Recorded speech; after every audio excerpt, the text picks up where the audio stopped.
Well, I think this was less about his family's business and an attack on his daughter. He ran for president. He won.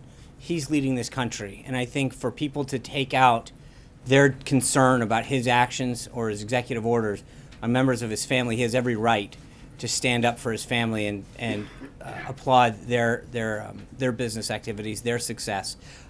So, look, when it comes to his family, I think he's been very clear how proud he is of what they do and what they've accomplished.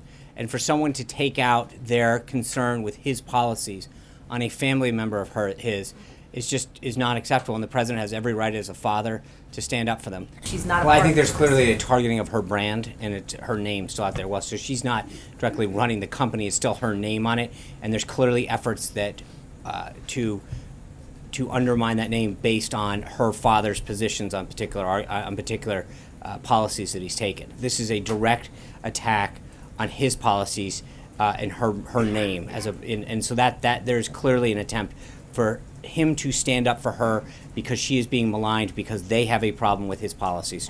Yemen, more than most countries, fully appreciates the fight that we have with ISIS, and I think we're going to continue to work with them to strengthen our diplomatic relationships, to understand our fight against terrorism, and so at this point, I'll leave it at is that we understand that we share that commitment with them, and we're going to continue to work with them to combat ISIS and to make sure that we do that. I'm not in a position to go any further at this time on that.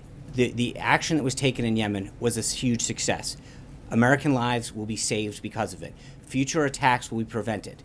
The life of Chief Ryan Owens was done in service to this country, and we owe him and his family a great debt for the information that we received during that raid. I think any suggestion otherwise is a disservice to his courageous life and the actions that he just took. I think the president's main concern has been on the merits of this case and making sure that an executive order that was lawfully executed and went through the entire process. Remember, we've got to go back and remember that the DOJ's Office of Legal Compliance vetted this order, deemed it was legal. So we've followed the entire process to make sure that this was done correctly, constitutionally, legally, and every otherwise. And so to now our focus is making sure that whether or not we have to wait a day or two or whatever for the TRO, we look forward to the opportunity to discuss this on the merits.